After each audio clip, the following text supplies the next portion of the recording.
வணக்கம் TNPSC dreamers. இன்றைக்கி நம்ம பொது தமிழ் ப்ரீவியஸ் இயர் கொஷின் பேப்பர்லேருந்து 10 நிமிஷத்தில் 10 கேள்வி பதில் பக்காவாக பார்க்க போகிறோம்.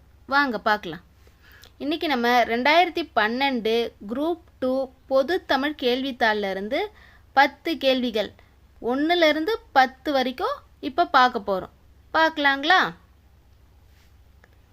தமிழ் தென்றலாக என அழைக்கப்படுபவர் யார்? தமிழ் தென்றல் யாருன்னு கேட்குறாங்க. இதுக்கான ஆன்சர் வந்து பார்த்திங்கன்னா திருவிகா. திருவிகா அப்படின்னா யாருன்னா திருவாரூர், திருவாரூர் விருதாச்சல மகனார் கல்யாண சுந்தரனார். சரிங்களா? திருவாரூர் விருதாச்சல மகனார் கல்யாண சுந்தரனார். இவர் வந்து பார்த்திங்கன்னா இவருடைய படைப்புகள் நிறையா இருக்குது. மனித வாழ்க்கையும் காந்தியடிகளும், பெண்ணின் பெருமை, முருகன் அல்லது அழகு, இளமை விருந்து, இது போல் அவருடைய படைப்புகளை கூட கேள்வியாக கேட்பாங்க. இவருக்கு இப்போ தமிழ் தென்றலாகன்னு பட்டம் கொடுத்துருக்காங்க இல்லையா? தமிழ் தென்றல்னே அவர் வந்து ஒரு நூல் எழுதியிருக்காரு. தமிழ் தென்றல் அப்படின்னே ஒரு நூல் எழுதியிருக்காரு திருவி கல்யாண சுந்தரனார். ஓகேங்களா? இவருடைய படைப்புகள் பார்த்தாச்சு. அடுத்தது வந்து பார்த்திங்கன்னா இவருடைய பத்திரிக்கை வந்து என்ன இருக்குது இவருடைய பத்திரிக்கை என்ன அப்படின்னு பார்த்திங்கன்னா தேசபக்தன் அப்படின்னு ஒரு பத்திரிக்கையுடைய ஆசிரியராக இருந்தார். தேசபக்தன் அப்படின்ற பத்திரிக்கையுடைய ஆசிரியராக யார் இருந்தார்னா திருவி கல்யாண சுந்தரனார் இருந்தார். நம்மளுடைய தமிழ் வளர்ச்சித்துறை இருக்காங்க இல்லையா, அவங்க வந்து தமிழ் வளர்ச்சித்துறை அவங்க வந்து என்ன பண்ணுறாங்க, வருஷம் திருவிக்கா பேரில் திருவிக்கா விருது கொடுக்குறாங்க.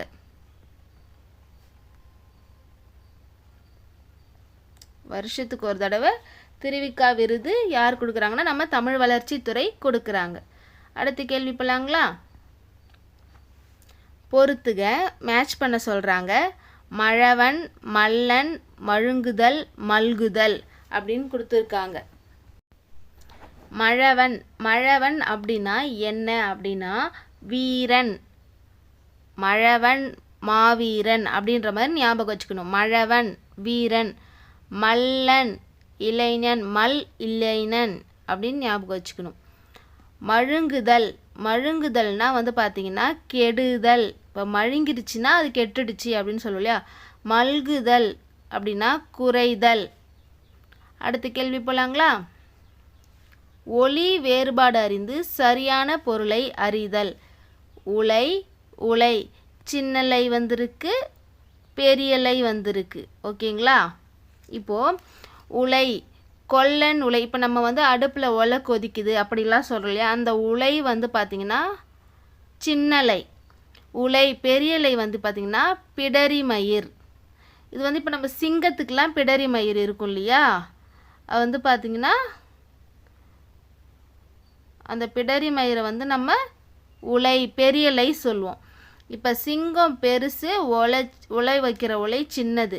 அப்போ அந்த மாதிரி நம்ம ஞாபகம் வச்சுக்கணும் ஷார்ட்கட்டில் சொல்லணும்னா. அடுத்த கேள்வி போலாங்களா?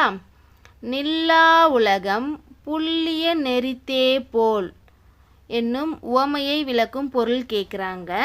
இதுக்கான அர்த்தம் நான் ஃபஸ்ட்டு சொல்கிறேன்.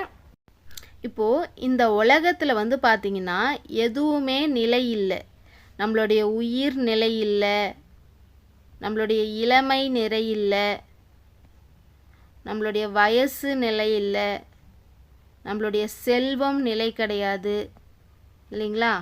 இப்படி இந்த உலகத்தில் எதுவுமே நிலை இல்லை அப்படின்னு நம்ம தொல்காப்பிய புறந்திணையியலில் கூறுறாங்க.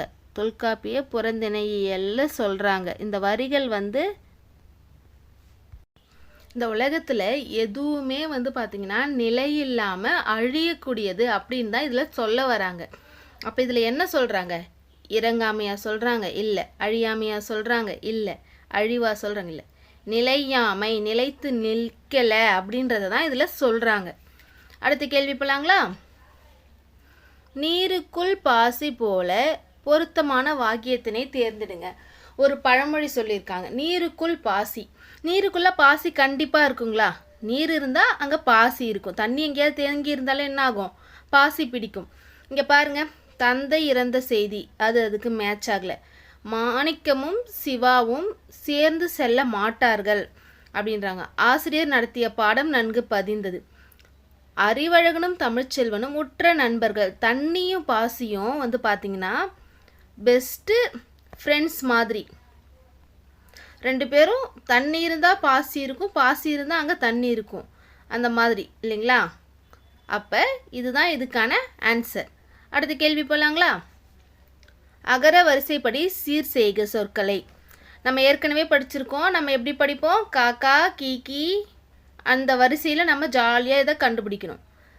கரகம் கா, கரங்கள் கா.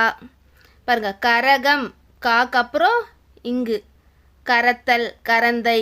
ஓகேங்களா? இது ஈஸியாக நீங்கள் ஃபைன் பண்ணுருவீங்க. அடுத்த கேள்வி போகலாங்களா? இதுவும் நமக்கு அகர வரிசைப்படி சொற்களை சீர் செய்க. நம்ம இதுக்கு முன்னாடி பார்த்தது உயிர் மெய்யில் கொடுத்துருந்தாங்க, இது உயிர் எழுத்தில் கொடுத்துருக்காங்க. எண்கு, இந்த இன்னுக்கு அப்புறம் தான் ஈ வரும். ஈ மெய்யெழுத்துக்கு அப்புறம் தான் உயிர்மெய் எழுத்து வரும். அடுத்தது ரா கடைசியாக வரும். ழினி எழுனி, எண்கு எய்தல் எயில் எழுனி. ஓகேங்களா? அடுத்த கேள்வி போகலாங்களா? காண மயிலாட அது கண்டு ஆடும் வான்கோழி போல என்ற உவமைக்கு ஏற்ற தொடர் எது? காண மயிலாட அது கண்டு ஆடும் வான்கோழி போல.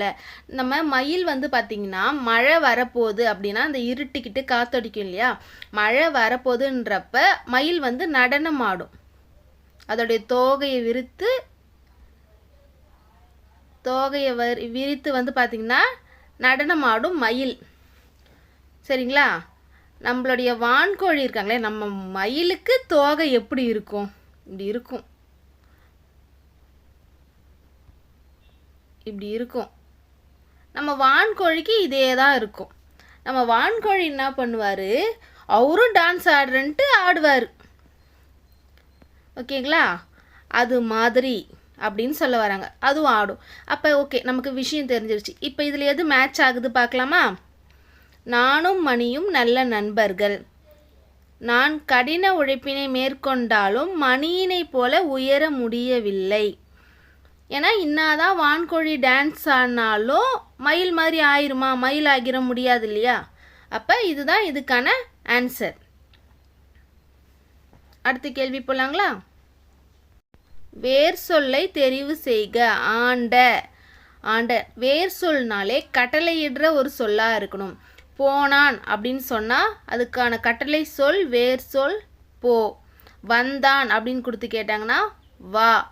அது வந்து ஒரு விஷயத்தை பண்ணு அப்படின்னு வந்து பார்த்திங்கன்னா கட்டளையிடுற மாதிரி இருக்கணும். ஓகேங்களா? இப்போ இங்கே பாருங்கள், ஆண்ட அப்படின்னா ஆள், ஆட்சி செய்கின்ற மாதிரி ஆள் அப்படின்றது தான் இதுக்கான ஆன்சர்.